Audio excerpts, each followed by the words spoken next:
자, 하나님을 아는 지식 시리즈 6번째 말씀입니다. 지난주에는 영원하신 하나님에 관한 성품을 살펴보았습니다. 하나님께서 언제나 계시다, 언제나 존재하고 계시다, 이런 뜻입니다. 오늘 살펴볼 하나님의 성품은 어디나 계신 하나님이라는 것입니다. 우리의 시각에서 보면, 우리의 시각에서 보면 영원하신 하나님이라고 하는 것은 시간적인 차원에 있어야 하나님의 성품을 말하는 것이고, 어디나 계신 하나님, 이것은 공간적인 차원에서 하나님의 성품이라 이렇게 말할 수 있는 것입니다. 하나님이 어디에나 계시다, 이것이 무엇을 의미하는 것일까? 첫 번째로 하나님은 모든 곳에 계신다라고 하는 것입니다. 여러분, 조금 어려운 단어이긴 하지만 우리가 일상적으로도 쓰는 단어일 수도 있어요. 무소부재라고 하는 말을 들어보셨습니까? 우리 하나님은 무소부재하신 분이시다. 그러니까 안 계신 곳이 없을 정도로 모든 곳에 다 계시다. 이런 성품을 무소부재성, 다른 표현으로는 편재성이라고 말하는 것입니다. 오늘 본문 말씀 보시겠습니다. 여호와의 말씀이니라 사람이 내게 보이지 아니하려고 누가 자신을 은밀한 곳에 숨길 수 있겠느냐. 여호와가 말하노라 나는 천지에 충만하지 아니하냐.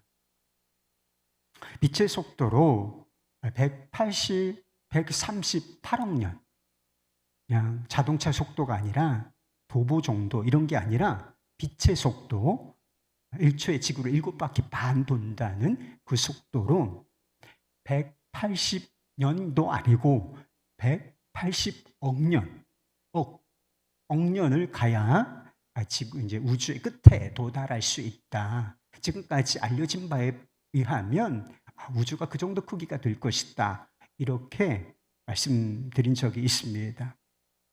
이것도 어디까지나 추정일 뿐이지 우주의 끝이 있는지 또는 어디가 끝인지 사실은 아직 정확하게 알 수 없는 상황 속에 있는 것입니다.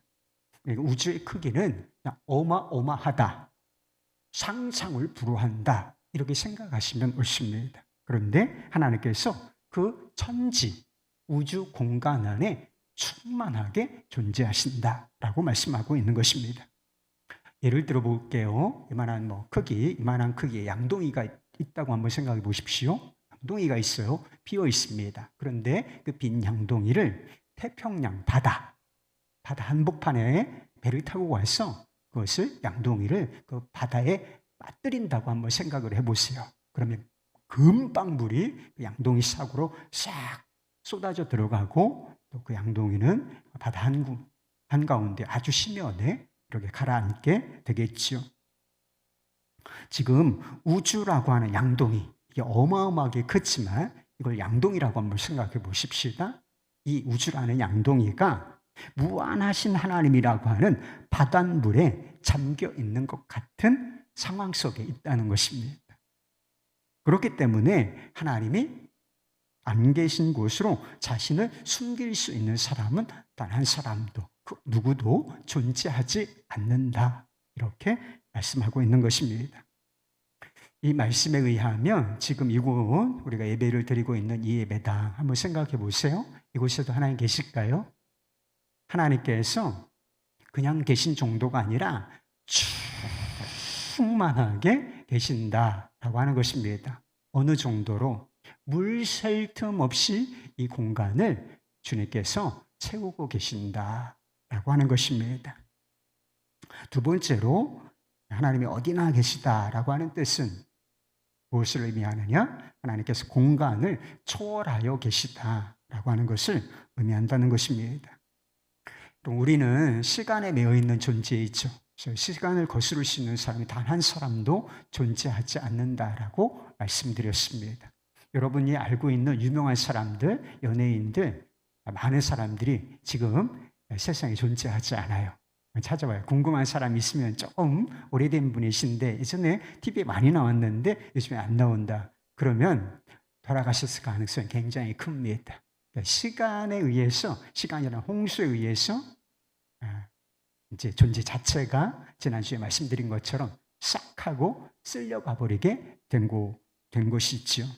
그래서 시간에 매여 있는 존재고 시간에 종속되어 있는 그런 존재인 동시에 우리는 공간에도 매여 있는 존재라는 것입니다. 특정한 시간에 특정한 공간에만 있을 수 있는 존재인 것이지요. 그러나 우리 하나님께서는 시간에도 매여 계시지 않을 뿐만 아니라 공간에 역시 매여 계시지도 않는 분이시라고 하는 것입니다. 하나님께서는 스스로 계신 분이시다. 이게 굉장히 중요한 개념이에요. 우리 하나님은 스스로 계신 분이시다. 하나님의 성품에 관해서 다각적으로 우리가 살펴보고 있지만 이 이야기가 계속 나오고 있어요. 하나님은 스스로 계신데 스스로 계시다는 뜻이 무엇입니까? 이 우주 만물이 존재하기 전에도 하나님은 계셨다는 것입니다. 하나님은 하나님으로 계셨다. 그러니까 물질, 공간 또는 시간 이런 것이 전혀 존재하고 있지 않을 때에도 하나님은 여전히 하나님으로서 존재하고 계셨다라고 하는 것입니다. 그러니까 하나님, 공간이 없으면 하나님이 존재하지 못할까? 우리는 공간이 없으면 존재할 수 없는 그런 상상은 잘 하지 않지만 실제로는 공간이 존재하지 않으면 우리는 존재할 수 없는 그런 한계에 매여 있는 존재이지만 우리 하나님께서는 공간이라고 하는 이 공간이 없다 할지라도 물질이 없다 할지라도 하나님은 스스로 계신 분이시다. 이 한계 위에 계신 하나님이시라고 하는 뜻인 것입니다. 솔로몬이 당시만 해도 굉장히 웅장하고 사실 크기는 그렇게 크지 않아요. 저희 교회 건물 정도, 이 정도 크기라고 그냥 생각을 하시면 됩니다. 나중에 예수님 당시에 헤롯 성전 어마어마하게 컸어요. 그러나 첫 번째 성전이었던 솔로몬 성전은 규모에 있어서는 그렇게 크진 않아요. 근데 굉장히 화려하게 지어졌다는 사실을 알 수가 있어요. 금으로 싹 도배를 했어. 그런데 이 솔로몬이 성전을 다 짓고 돌로 지은 성전이 있죠. 이 낙성식이라고 하는 것을 하는 것입니다. 그런데 그 낙성식을 할 때 구름 가운데에서 하나님의 영광이 성전에 가득하게 임하였다고 했습니다. 하나님께서 여기 계시다라고 하는 것이 아주 눈에 선명하게 보이는 하나님의 위엄이 이렇게 눈에 보이는 그런 상황 속에 있었던 것이죠. 그런데 솔로몬이 그때 이런 고백을 하게 되는 것입니다. 열왕기상 8장 27절 말씀, 하나님이 참으로 땅에 거하시리까 하늘과 하늘의 하늘이라도 주를 용납하지 못하겠거든 하물며 내가 건축한 이 성전이오리까. 고대 사람들은 지식이 조금 제한적인 부분이 있었기 때문에 하나님은 신은 여기에 거할 거야. 그래서 블레셋 사람들이 이스라엘 백성들과 전쟁할 때 저들은 산의 신이라. 그래서 평지에 끌어내려가지고 우리가 전쟁을 해야 이길 수 있다. 이런 개념을 가지고 있었던 그런 때인데 솔로몬은 그렇지 않았다는 걸.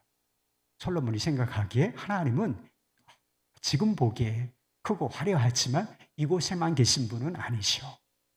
하늘이 하늘. 이해가 됐어요? 3층전, 4층전. 이런 것도 하나님을 용납하지 못하겠거든. 아무리 화려하다 한들 이곳에만 하나님께서 계시겠느냐. 그런 이야기를 했던 것입니다. 하나님을 바르게 알고 있었던 것이죠. 하나님은 모든 곳에 충만하게 임재하여 계십니다. 그런데 하나님께서 아주 특별하게 자신의 임재를 나타내시는 방식이 있는 것도 사실이에요. 그러니까 솔로몬 성전에 구름 가운데 하나님의 영광이 가득하게 나타났다고 하지 않았습니까?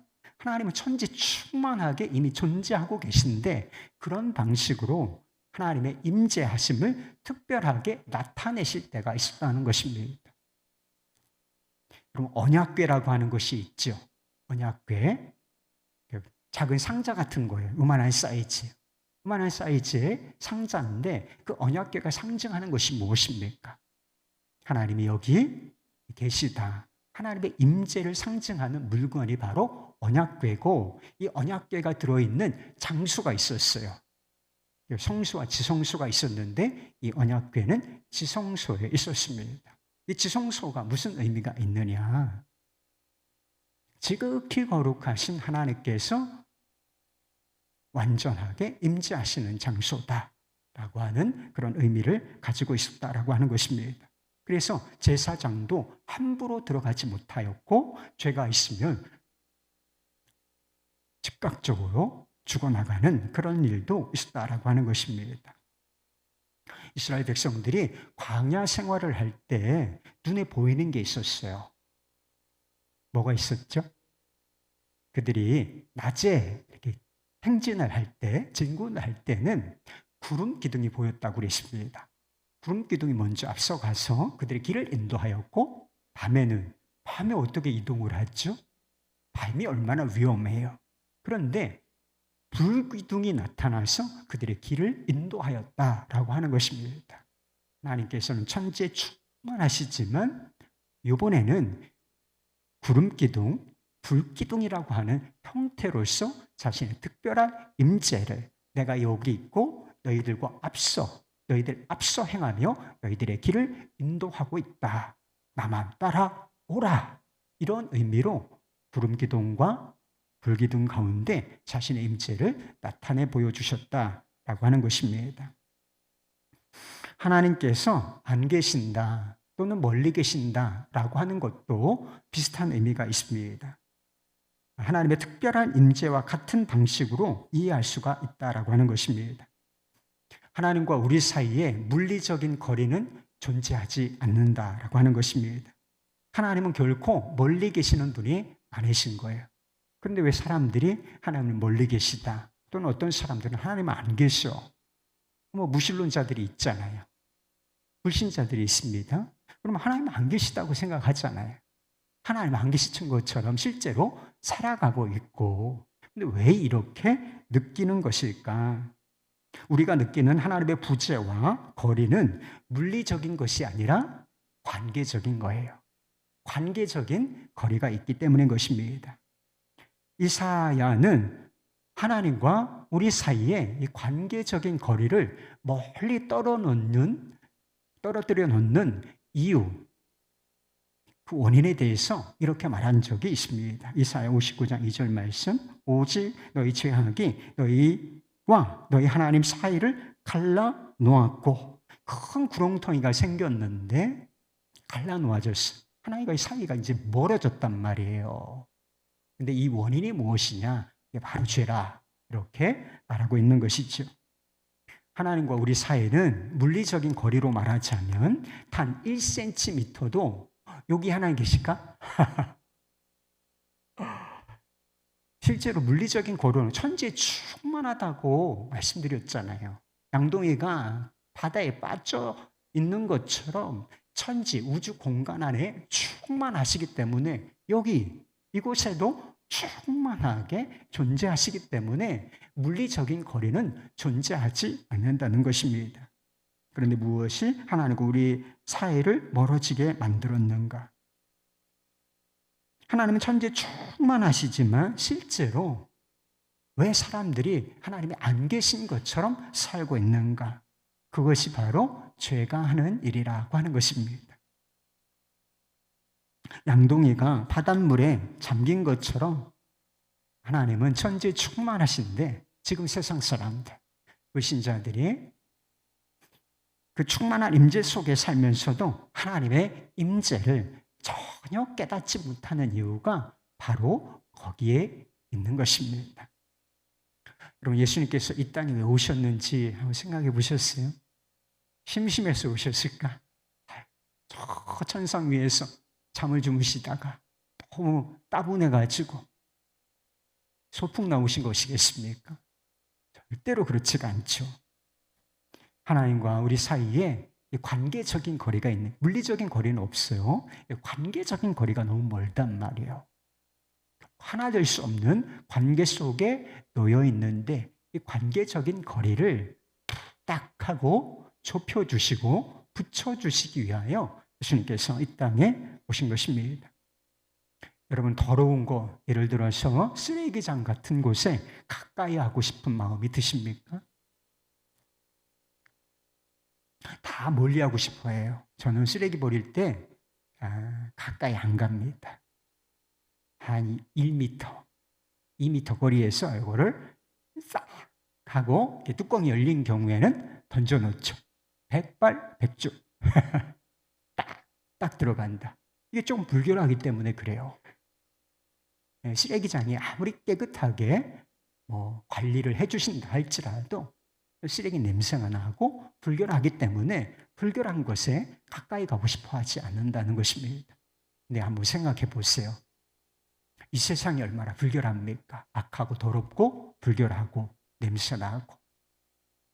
우리의 마음은 얼마나 더 더럽고 냄새나고 불결합니까? 쓰레기장이 더러운지는 알지만, 냄새나는지는 알지만 우리가 우리 자신의 죄로 말미암아 냄새나는 건 잘 모르죠. 근데 주님이 보시기에는 그냥 악취가 진동하는 그런 상황 속에 이 세상이 놓여 있고, 이 세상이 그러하다면 우리 자신도 그러한 것이지요. 죄가 안팎으로 뒤덮여 있는 오물덩어리, 이게 세상이에요. 주님 보시기에는. 그런데 주님께서 하나님의 영광, 이것을 버리시고 인간의 모습으로 낮은 자리, 이 냄새나는 곳에 임하셨다 하는 것입니다. 더럽고 냄새나는 이 세상 속에 오셨을 뿐만 아니라 죄인들 안에 있는 그 더러운 죄, 그것을 자기의 것으로 끊어 안으시고 하나님의 진노와 심판을 받아내신 것. 그럼 이것이 바로 십자가인 것입니다. 예수님께서 십자가를 통해서 하신 이 사역을 화해라고 부르는 거예요. 뭐라고 부른다고요? 화해. 예수님께서 십자가를 통해서 이루신 이 사역, 이것을 화해 또는 화목, 그래서 화목제물로 삼으셨다, 이런 표현이 있지 않습니까? 사도 바울은 예수님의 화해 사역의 결과를 이렇게 말한 적이 있어요. 그래서서 2장 13절 말씀, 이제는 전에 멀리 있던 너희가 그리스도 예수 안에서 그리스도의 피로 가까워졌느니라. 이방인과 유대인 사이를 말하고 있는 것이지만 이건 하나님과 우리 사이도 마찬가지. 멀리 있던 우리가 그리스도의 피로 말미암아, 화해 사역으로 말미암아 아주 가까운 사이가 되었다라고 하는 것입니다. 세상에서는 죄를 짓고도 처벌을 피할 수 있는 방법이 있어요. 도망치면 됩니다. 그래서 죄를 짓고 도망치는 사람들 실제로 있죠. 그래서 중한 죄를 지은 사람들은 국내에서 이렇게 머물러 있는 것이 아니라 우리나라 어떤 공권력이 미치지 않는 영역으로 도망치기도 해요. 그래서 해외로 이렇게 도피하는 사람들이 있는 것이 사실이지요. 많은 사람들이 잡히지만 개 중에 잡히지 않는 경우, 그래서 처벌받지 않는 경우가 대단히 많이 있습니다. 사실은 미제 사건 대단히 많아요. 그러나 죄인은 하나님의 심판을 결코 피할 수는 없다는 것입니다. 무소부재하시는 하나님의 임재를 피해서 도망칠 곳은 존재하지 않기 때문인 것입니다. 아담이 죄를 짓고서 도망쳤어요. 하나님이 두려우니까. 예전에는 하나님과 함께 있는 것이 너무나 행복했는데 죄를 지었어요. 그래서 하나님을 두려워했던 것입니다. 수치가 자신이 벗었음을 깨닫고 수치심을 느껴서 숨었다고 했어요. 네. 하나님께서 아담을 부르시죠. 아담을 부르시면서 뭐라고 하셨는지 아십니까? 아담아, 아담아, 내가 어디 있느냐? 하나님께서 아담이 정말 어디 있는지를 모르셨기 때문에 너 나와, 이렇게 말씀하신 것 같으세요? 그런 게 아니에요. 어디 있는지 다 아시고 내가 너가 어디 있는지 안다, 이런 뜻으로 하신 말씀이 내가 어디 있느냐 하는 것이었습니다. 요나도 니느웨로 가서 회개의 메시지를 선포하라고 하는 말씀에 불순종하고 하나님의 얼굴을 피하여 반대 방향인, 니느웨의 반대 방향인 다시스로 가는 배를 타게 되었습니다. 그런데 이 요나의 당돌한 시도는 실패하고 말아요. 풍랑이 일어나고 풍랑 가운데 하나님이시구나라고 하는 것이 요나에게 깨달아졌다라고 하는 것이지요. 하나님께서는 그가 가는 모든 곳에 계셨다라고 하는 것입니다. 죄인들이 심판을 피할 수 있는 길은 딱 한 가지밖에는 없어요. 오직 한 길, 그리스도와 그가 하신 화해 사역을 받아들이는 길밖에는 없는 것입니다. 그러면 우리 위에 우리가 죄를 지으면 로마서 강의 때 말했잖아요. 진노의 창고가 있어서 하나님의 진노가 시루떡처럼 쌓이는데 이것이 내게 확 하고 쏟아질 것이 예수님께서 십자가에 달리셨을 때 방향이 확 틀어져서 예수님께 확 하고 다 쏟아졌다는 거예요. 그래서 하나님의 진노가 사라지고 우리 위에 임할 진노가 사라지고 우리가 하나님과 화목하고 화해할 수 있게 된 것입니다. 그래서 죄로 말미암아 멀어졌던 이 관계적인 거리조차 이제 가까워지게 된 것입니다. 그러니까 물리적으로나 관계적으로나 하나님의 충만한 임재라는 축복 속에 살게 된 것, 그것이 예수님께서 하신 일을 통해서 되어진 일이라고 하는 것입니다. 우리가 예수 그리스도에 대한 믿음을 가졌다면 하나님께서는 더 이상 멀리 계신 하나님이 아니라 가까이 계신 하나님이신 것입니다. 그렇다면 문제는 항상 이거죠. 가까이 계신 하나님, 여기 지금 함께 계신 하나님과 우리는 도대체 어떤 관계가 있을 것인가? 이 문제를 나눠보도록 하겠습니다. 하나님께서 어디나 계시다는 것은 첫째, 하나님과 막힘이 없는 교통, 교제가 가능하다라고 하는 것을 의미하는 것입니다.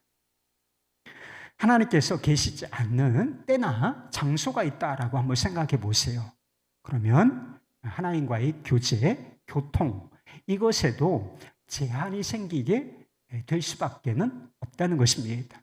그러니까 우리가 하나님의 임재를 그 때와 장소를 잘 맞춰서 그곳에 나아갈 때만 비로소 하나님과 교제할 수가 있다라고 하는 것입니다. 그런데 이런 일은 존재하지 않는다는 것입니다. 어느 때나 우리가 원하기만 한다면 하나님과 막힘없이 교제하고 교통하는 것이 가능해진다라고 하는 것입니다. 단지 죄라고 하는 방해물만 없다면 어느 곳에서나 내가 하나님과 언제나 막힘없는 교통을 할 수가 있다는 것입니다. 예배와 기도는 하나님께서 우리를 만나주시는 방법이기도 해요. 그래서 하나님과 교제하고 교통하는 수단으로 주신 것이기도 합니다. 우리 예배를 받으시고 우리의 기도를 들으신 하나님께서 어느 곳에나 계시다. 우리가 하나님께 예배하고 기도할 수 없는 때와 장소, 상황 같은 것은 존재하지 않는다는 것을 의미하는 것입니다. 예수님께서 요한복음 4장에 보면 수가성 여인과 갈증, 목마름을 주제로 대화를 하시는 장면을 볼 수가 있습니다. 그래서 대화가 쭉 진행되다가 대화의 전환이 일어나는데 여자가 갑자기 뭐라고 묻느냐면 무엇에 대해서 묻느냐면 예배에 대해서 묻는 장면이 나옵니다. 우리 조상들은 사마리아인이죠. 예배할 것이 이곳 그리심산이에요. 그리심산에 있다고 하고 당신들 유대인들은 예배할 곳이 예루살렘에 있다고 하더이다. 우리가 어디에 가서 예배를 드려야 하나님께서 받으시는 진정한 예배를 드릴 수 있겠습니까? 이런 식의 질문을 한 것이었죠. 예수님께서 그 여인의 질문에 대해서 뭐라고 대답하셨는가? 대단히 유명한 말씀을 하셨죠. 요한복음 4장 21절 24절 말씀 공독하겠습니다. 이 산에서도 말고 예루살렘에서도 말고 너희가 예배할 때가 이르리라. 하나님은 영이시니 예배하는 자가 영과 진리로 예배할지니라.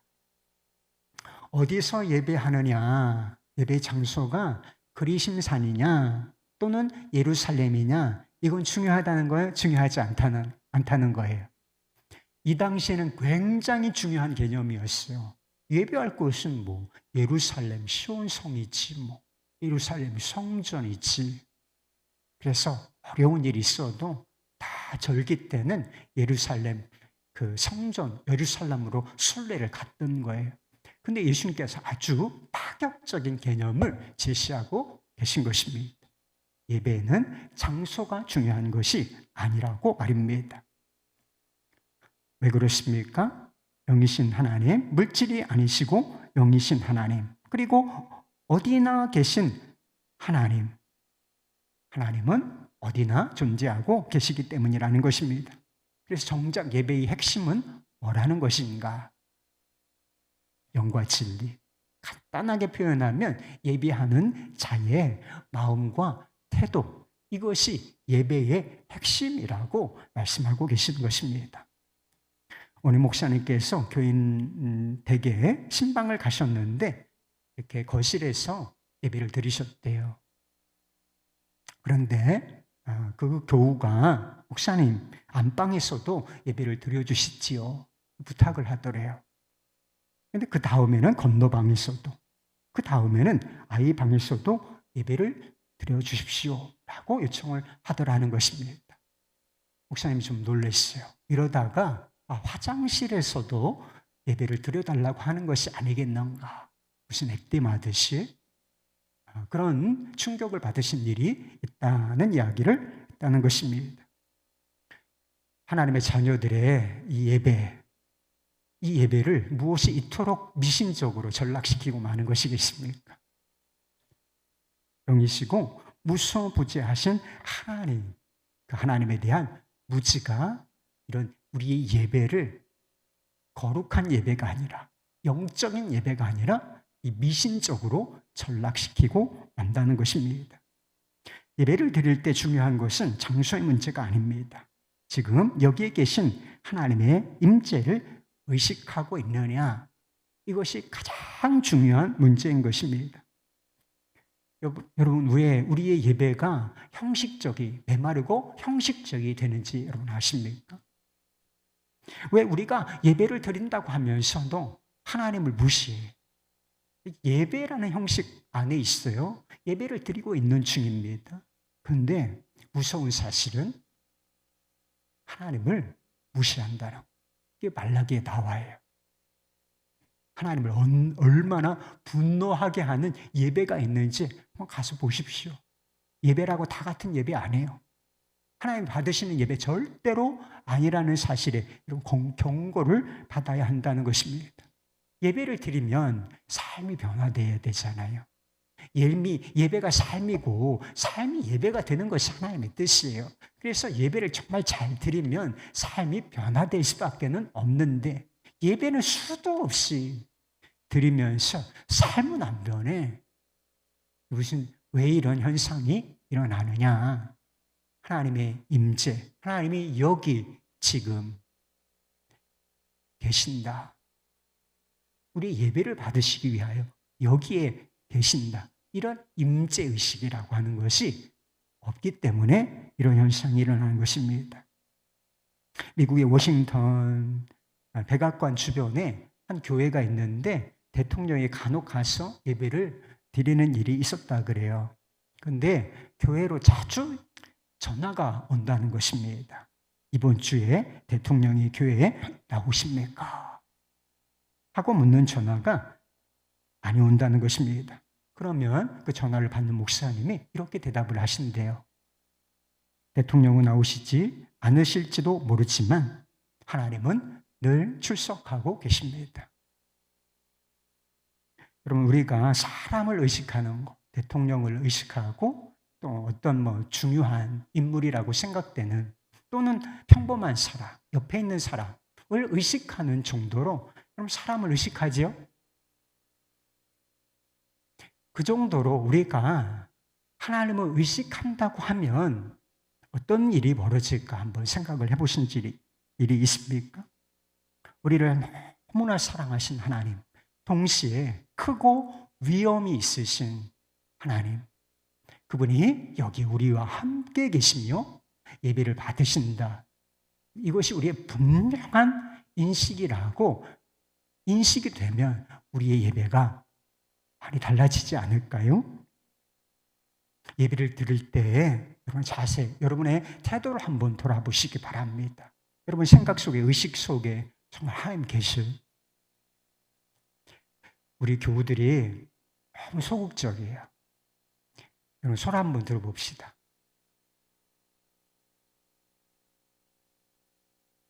괜찮아요? 자, 한 손을 더 들어봅시다. 이게 벌스라고 한 게 아니라 왕께만세. 할렐루야! 근데 우리 교우들 중에서 찬송할 때 이렇게 손을 들고 찬송하는 사람, 앞에는 저밖에 없어요. 왜 그런지 아세요? 왜 이게 손 하나가 이렇게 안 올라가는지 아십니까, 여러분? 왜 손 하나가 이렇게 안 올라가냐? 자신을 너무 의식한 거. 하나는 자신을 너무 의식하고, 두 번째는 옆에 있는 사람을 의식하기 때문에 그래요. 하나님이 여기 계시고 예배 받으시기에 합당하신 하나님, 임재하여 계신다. 이 분명한 믿음이 있으면 손 하나 드는 게, 그분을 높여드리는 것이 뭐가 문제입니까? 뭐가 문제예요? 제가 막 잔소리는 별로 안 하죠. 일찍 오시라고 하고 싶은 마음이 많이 있어요. 그래서 조금 제 생각을 해본 다음에 주일에는 정시에 문을 닫아봤으면 하는 마음이 있습니다. 제가 그러나 아무리 일찍 오라고 해도 소용이 없어요, 여러분. 잔소리로 여러분의 삶, 예배의 태도가 절대로 개선이 안 된다. 똑같아. 제가 해봐야 소용이 없어. 여러분이 정말 하나님께 예배하러 나온다 이 생각하고 예배의 장소에, 이곳에 주님 임재하여 계신다, 이 생각이 들어오기 전까지 여러분의 예배 태도는 절대로 안 바뀝니다. 그걸 한번 생각해 보세요. 그리고 정말 주님의 임재를 믿고 주님 앞에 나온다고 한번 예배를 드려보시기를 바랍니다. 다윗이 춤을 추다가 치부가 드러났어요. 노프람이랍니다. 난 하나님 앞에서 한 것이다. 사람을 의식하지 한 게 아니에요. 우리도 하나님을 의식하면서 예배를 드려보시길 바랍니다. 기도 역시 마찬가지예요. 우리는 진실한 마음만 있다면 어디서든지 하나님께 기도할 수 있다는 것입니다. 바리새인들은 기도를 어떻게 생각했느냐? 사람들 보라고 했어, 이 사람들이. 그래서 성전에서 주님의 잘 보이는 곳을 택해가지고 서서 하늘을 향하여 손을 들고서 기도를 했다고 했습니다. 그들의 손과 그들의 입술은 하나님을 향하고 있었지만 그들의 의식, 그들의 내면, 마음의 방향은 사람들을 향해서 있었다는 것입니다. 이런 상황 속에서 예수님께서 기도를 제자들에게 가르쳐 주셨는데 뭐라고 말씀하셨는지 아세요? 그 유명한 주님의 기도가 나오기 전에 뭐라고 말씀하시느냐? 너희는 기도할 때 그들과 같이 하지 말고 골방으로 들어가서 문을 닫고 기도하라. 이렇게 말씀을 하셨다는 거예요. 사람에 대한, 세상에 대한 의식의 문이 있어요. 보이지 않지만 그걸 닫아버리라는 거예요.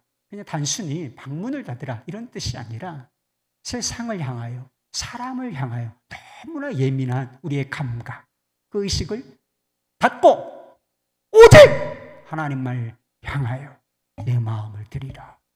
하나님 다 듣고 계시오. 후미진 곳에서 아무도 듣지 않는 상황 속에서 기도한다 할지라도 주님은 들으신다. 이 진실한 기도를 드리라. 이렇게 말씀하신 것이었죠.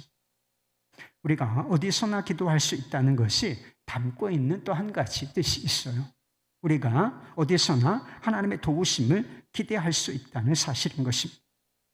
시편 139편 7절부터 10절까지 말씀입니다.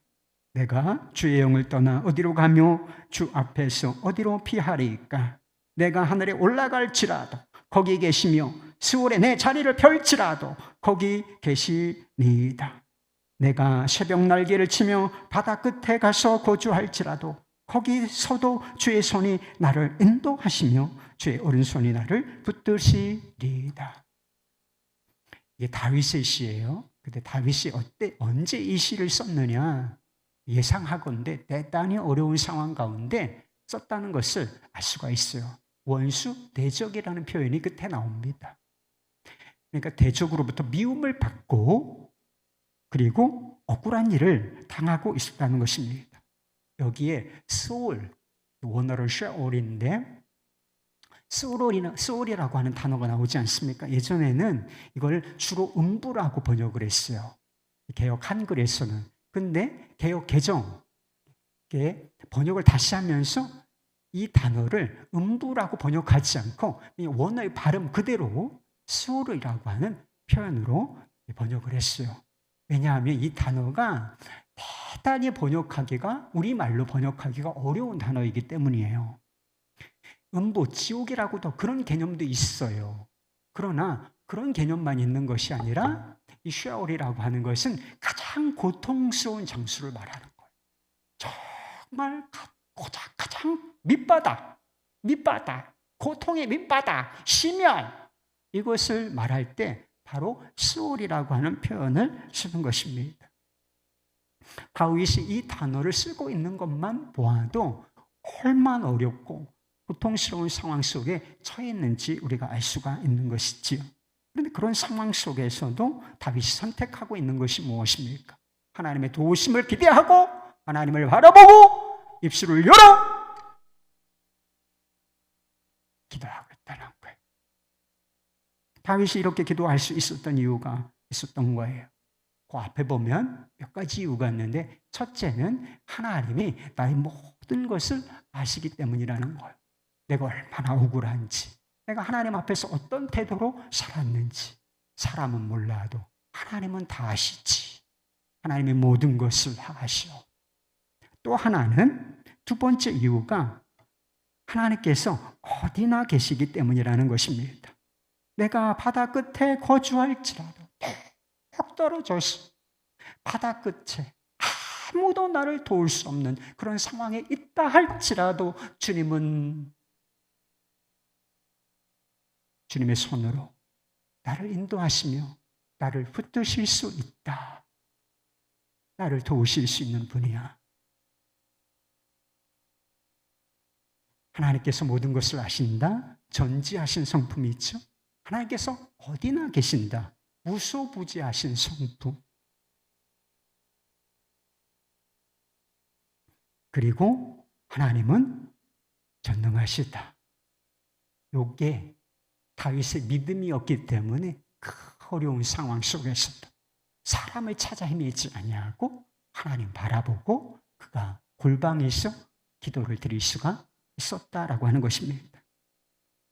내가 어떤 상황 속에서도 있다 할지라도 주님은 나를 아시고 나와 함께 하신다. 주님이 나를 도우실 것이다. 이 믿음이 다른 시편에도 써져 있어요. 우리가 잘 아는 시편 23편 4절 말씀. 내가 사망의 음침한 골짜기를 다닐지라도 해를 두려워하지 않을 것은 주께서 나와 함께 하심이라. 주의 지팡이와 막대기가 나를 안위하시나이다. 사망의 음침한 골짜기가 다윗도 있었어요. 어려운 때 너무 많았어요. 그러나 하나님은 어디나 계시고 나와 함께 하시지, 나를 도우시지. 이 믿음 하나로 기도로 어려운 때를 다 통과해냈다는 것입니다. 할렐루야. 이게 가능한 줄 믿으시기를 바라요.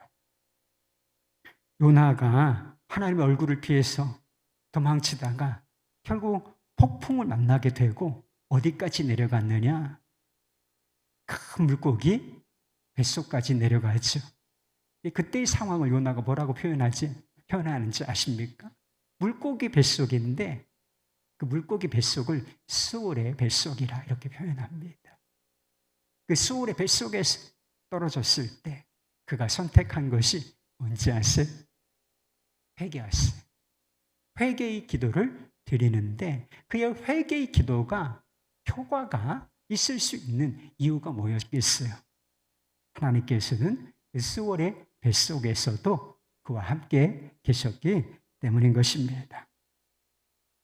하나님께서 어느 곳에나 임재하신다는 의식은 우리의 예배와 기도를 바꿀 뿐만 아니라 우리의 삶 자체를 바꾸는 것입니다. 우리 예수 믿는 사람들에게 요구되는 삶이 있어요. 그게 바로 경건이라고 하는 것입니다. 경건한 삶을 요구받고 있다. 그런데 이 경건한 삶의 가장 강력한 동기가 되는 것이 무엇이냐? 그럼 의지도 필요해요. 제발 경건하게 살려고 애 좀 한번 써보세요. 제발 세상 사람들과 똑같이 살면서 교회만 다니지 말고 제발 경건하게 살려고 몸부림 한번 쳐보세요. 그래야 예수를 좀 믿는 거 아닙니까? 그런데 의지만 가지고 되는 것이 아니라 가장 강력한 동기는 어디에 있는가? 하나님이 여기 계시다. 하나님 나와 함께 계시지. 라고 하는 그분의 임재의식이라고 하는 것입니다. 야고보는 성도들에게 하나님을 가까이 하라. 그리하면 너희를 가까이 하시리라고 했습니다. 하나님께서 우리와 가까이 계실까요? 하나님께서 가까이 계시겠습니까? 여러분, 하나님과 물리적인 거리는 존재하지 않는다고 말씀드렸잖아요. 하나님과 물리적으로 우리는 가까운 거리에 있는 것입니다. 여기도 계시다니까. 근데 야고보가 뭘 말하려고 하는 것이냐면 물리적인 거리뿐만 아니라 마음의 거리를 좀 좁히라는 거예요. 하나님을 가까이 하라. 하나님이 가까이 계시다는 것을 정말 믿고 하나님이 여기 계셔! 너희도 함께 계시다 라고 하는 사실을 믿고 너희들도 하나님을 향하여 가까이 한번 가봐. 그러면 주님께서 너희를 가까이 하실 거야. 이렇게 말씀하고 있다라고 하는 것입니다. 물리적으로 가까이 계신 하나님과 마음의 거리를 좁혀가는 것. 마음의 거리를 좁히고 또 좁히고 이렇게 하는 거. 이게 여러분 경건이에요. 여기에서 경건한 삶이 나오는 것입니다. 다윗은 자신의 한 가지 결단을 이렇게 고백했던 적이 있습니다. 시편 16편 8절 말씀. 내가 여호와를 항상 내 앞에 모시며 그가 나의 오른쪽에 계심으로 내가 흔들리지 아니하리로다. 내가 여호와를 항상 내 앞에 모시며. 여러분, 이것은 불필요한 표현일 수도 있어. 왜? 하나님과 우리 사이에 물리적인 거리는 존재하지 않기 때문이에요. 내가 안 모셔도 주님은 여기 계셔요. 여러분, 안 모셔도 주님은 여기 계셔. 그게 팩트예요. 이 진리예요, 여러분. 하나님은 천지에 충만하지 아니하냐. 물 쉴 틈 없이 하나님은 모든 공간을 채우고 계시다. 근데 이게 무슨 뜻이냐? 물리적인 거리는 그렇지만 마음의 거리도 없었다는 거예요. 다윗에게는.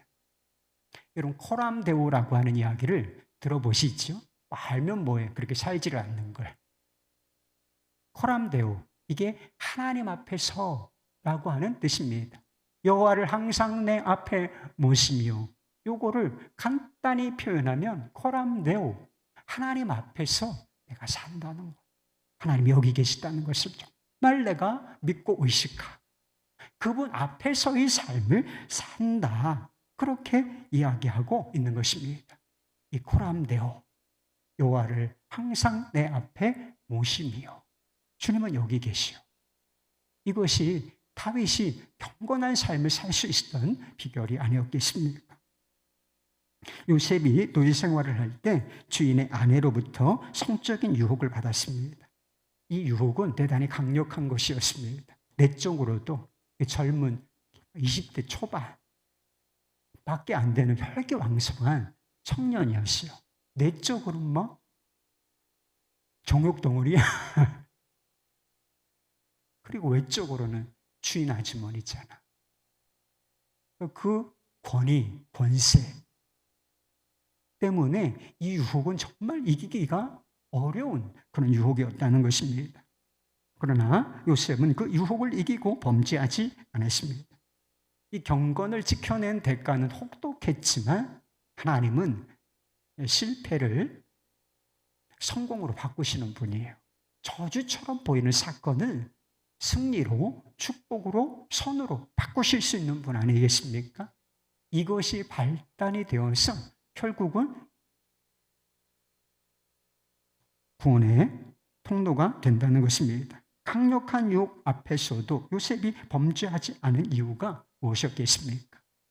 보디발 장군에 대한 신의 때문이었어요. 한 가지 원인은, 그러나 그것보다 더 강력한 원인이 있었는데 그가 바로 호람대오의 삶을 살고 있었기 때문인 것입니다. 하나님 앞에서도 이방 땅, 그것도 노예 생활을 하고 있지만 하나님은 여전히 나와 함께 계시고 이곳에 계신데 내가 그분 앞에서 어찌 범죄할 수 있으리까? 전 못합니다. 이게 경건을 지켜낼 수 있었던 동기인 것입니다. 죄의 유혹을 우리가 이기지 못하는 것은 유혹이 너무 강하기 때문은 아니에요. 유혹이 강하면 쓰러지기가 쉽지. 시험에 들기가 쉬운 건 사실이에요. 그러나 그 강하다는 것 자체에만 문제가 있는 것은 아니라는 사실인 것입니다. 하나님이 여기에 계시다. 그리고 우리를 경건한 삶으로 인도해 주시기를 위하여 성령께서 내 안에 와 계시다. 하나님이 나와 그냥 내 마음속에 계시다. 이걸 정말 믿지는 않기 때문이에요. 이런 교회 공동체에서 있어서는 안 되는 일들, 있어서는 안 되는 일이야. 이건 그리스도를 믿는 사람들의 공동체라면 이거는 있어서는 안 돼. 예배드리다 어떻게 싸울 수가 있습니까? 그러면서 무슨 또 찬송을 불러요. 이런 일이 일어나는 거, 직장에서는 간도 내어줄 것처럼 서글서글하게 사회생활 하지. 근데 집에 와서는 혹독하게 막 폭군처럼 여기 군은 지킬 박사와 하이드처럼 왔다 갔다 하는 이런 위선적인 모습을 왜 보이게 되는지 아십니까? 하나님이 여기 그리고 나와 함께 계시다는 것을 정말 믿지는 않기 때문이에요. 지식이 없는 것은 아니지만 이게 실제는 아니란 말이에요. 그러니까 막 나가는 거예요. 프랭크 루박 선교사님의 권능의 통로라고 하는 책에 보면 이런 이야기가 있어요. 경건과 관련해서 주님을 의식하지 않고 살아보고 또 주님을 바라보고 살아본다면 그 두 마음 안에 천국과 지옥만큼 큰 차이가 존재한다는 것을 알게 될 것이다. 주님을 우리가 바라보지 않고 살면 우리 마음은 통속적인 잡지처럼 되어버릴 것이다. 그러나 주님과 친밀해지려고 하면 할수록 우리의 생각이 넓고 깨끗해지며 이타적이고 독창적이 될 것이다. 우리가 이 땅에 살고 있는데 우리의 마음 그리고 우리의 삶이 천국과 같이 될 수도 있고 지옥과 같이 변할 수도 있다. 이런 이야기죠. 무엇이 이 천국과 지옥의 차이를 만들어내는 것인가? 통속적인 삼류, 빨간 잡지 아시죠? 더러운 내용들이 가득한, 세속적인 내용들이 가득한 그런 잡지처럼 우리의 삶이 변질될 타락할 수도 있고 우리의 삶이 아주 깨끗해지고 이타적이 되며 생각이 넓어지고 그리고 아주 창의적이 될 수도 있다는 거예요. 도대체 무엇이 이와 같은 차이를 만들어내는 것인가? 모든 곳에 계신 하나님을 내 앞에 모시는가? 물리적으로 정말 가까이 계신 하나님, 그분을 내가 마음으로 가까이 하고자 하는 마음이 있는가?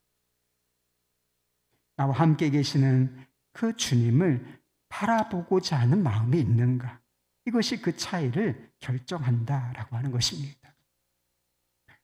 이제 집회 끝나고 강단 앞으로 나와서 기도하라. 제가 그렇게 얘기하죠.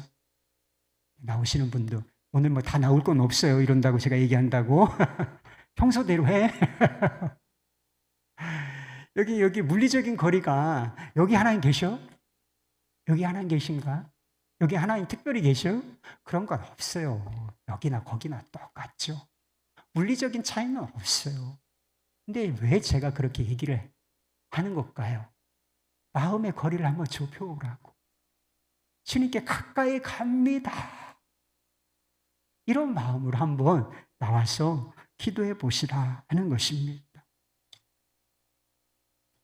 천국을 천국으로 만드는 것은 금은보석이 아니에요. 휘황진주문, 홍보석, 녹보석, 유리바다. 이게 천국의 본질은 아니라는 것입니다. 천국이 천국인 것은 거룩하신 하나님의 임재가 가장 완벽하고 영광스럽게 드러나는 것이기 때문입니다.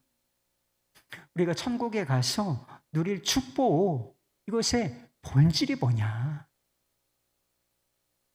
금은보화가 아니고 완벽한 하나님의 임재, 그 영광 속으로 들어가는 것. 이것이 우리가 천국에서 누릴 최고의 축복이라고 하는 것입니다. 반대로 지옥은 하나님의 임재의 영광이 전혀 나타나지 않는 것, 오직 어둠과 악과 고통과 불행만 존재하는 것이지. 우리의 마음과 삶이 천국을 닮을 것인가, 지옥을 닮을 것인가, 뭐가 결정해요? 우리가 지금 이곳에 세상에 있을 때에 이곳에 계신 하나님의 임재를 의식하는가, 물리적으로 정말 가까이 계신 그분과 가까이 하는 마음이 있는가, 앞으로 주님께로 이 마음이 있는가, 이게 결정한다는 거예요. 하나님께서 여기 지금 나와 함께 계신다는 사실을 의식하실 수 있기를 바라요. 고라되어 여호와를 항상 내 앞에 모시며 가까이 계신 하나님을 더 가까이 하실 수 있기를 바랍니다. 이 땅에서의 삶을 천국과 같이 가꾸어 가시다가 마침내 그 영광스러운 그 완전한 하나님의 임재의 축복 속으로 들어가시는 우리 모두가 될 수 있기를 주 예수 그리스도의 이름으로 축원합니다.